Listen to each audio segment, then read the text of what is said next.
Hi, friends. I'm Dr. Dale Warren, or as some like to call me, Papa Dale. This is a teaching from the Jan Hus Institute in Biblical Studies USA.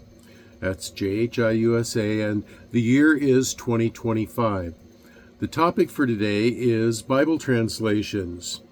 Now, this is a lecture that is valuable for all degree programs, and so I'm not saying that it is something that you need to study and read notes for and all of that, but you need to be aware of this information, okay? So let's get right into the lecture. It is Bible translations.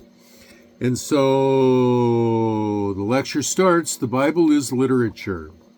It communicates using idiom, metaphor, poetry, analogy, parable, and many other textual forms. Often, an exact word-for-word translation can produce an unintended meaning in a target language. Other times, a more dynamic translation can be too inexact to render what is intended specifically.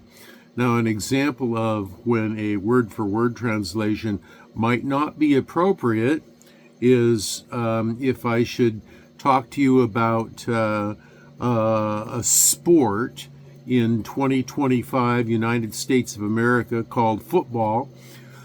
Some football fan might say that the cheeseheads on Turkey Day smashed the Jaguars and were totally victorious. And 500 years from now, you might not know what that means if you translated that word for word, what it means is that the football team, the Green Bay Packers, and the fans for that team are known as the Cheeseheads. And Turkey Day is an American holiday called Thanksgiving. And the team that they're playing might be the Jaguars, and smashing them just might be a reference to defeating them in the sport. So you have to be careful about word-for-word translation. Now, other times, a more dynamic translation might be too inexact. And so you have to be careful, and the best way to handle that is to read the Bible in multiple translations, one being an exact word-for-word translation, and another being a dynamic or more paraphrased translation, and the third one kind of being in the middle, a dynamic translation that is more intended to give you what the comment intends to communicate. So there are three basic types of language translation. I just kind of referred to them right there in that last aside. Three basic types of language translation used for translating any kind of document, and the Bible is that way. But any kind of ancient document, these different types of translations can be used. Paraphrase is a recreation of the general idea, usually of a larger section of text, like several phrases or sentences. The Living Bible is one of those. The Amplified Bible is another. Now, they can be helpful for a broad understanding. Dynamic equivalence is a bit more focused on a specific idea by idea or phrase by phrase translation. The New Living Translation is a good in-between, in the middle representative of this. And they are a useful compromise between a paraphrase and the next base type, which is formal equivalence. It's the most narrowly focused of the three, emphasizing a word-for-word translation. The King James Version, or the more modern, the New King James Version, are of this type. Paraphrase should only be used for casual reading or by the newest believers with no in-depth doctrine accepted from it alone. Or if you want to just get a really broad overview of what's going on in the passage or in the chapter, then go with the paraphrased version, but you never formulate doctrine from paraphrased versions. Let's see. Deeper Bible study should always be done using at least 3 translation types.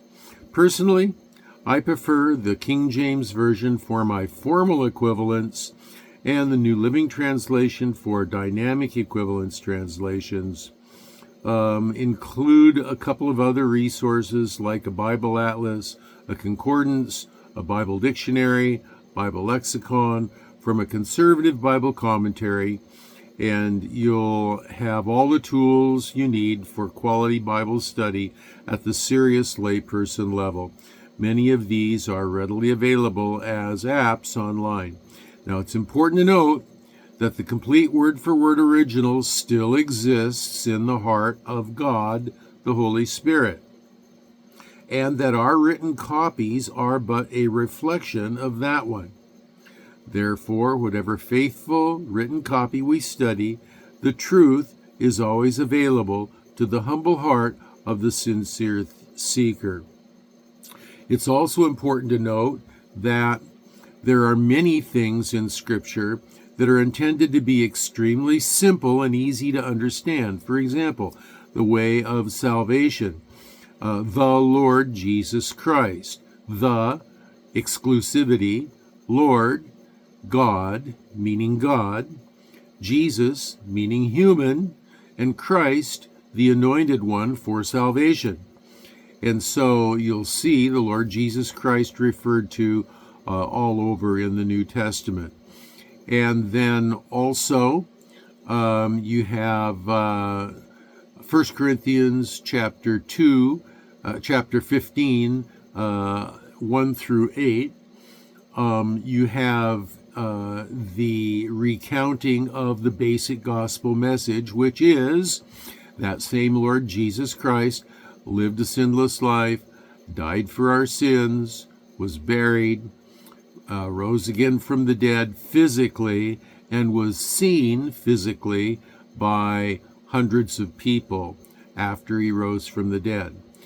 And so believing in this and this alone, with nothing added, is what brings salvation to the human soul. So that's clear, very simple, very concise in the New Testament.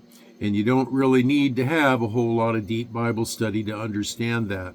But there are other things like theological concepts, like getting more deeply into the ideas of soteriology, or sanctification, or justification, or the differences between covenantalism and dispensationalism. You know, all of that more serious, in-depth study, you need to have multiple Bibles, and you need to have Bible helps to really dig into that and understand that. So, but for Bible translations, that's the lecture. You need 3 of them. You need to have a word for word, a formal equivalence, and a dynamic equivalence that you work from, that you use. So this has been your old pal Papa Dale. Until I see you in the next lecture, I'm wishing you well, and I'm praying for you that you'll be well and that you'll be blessed.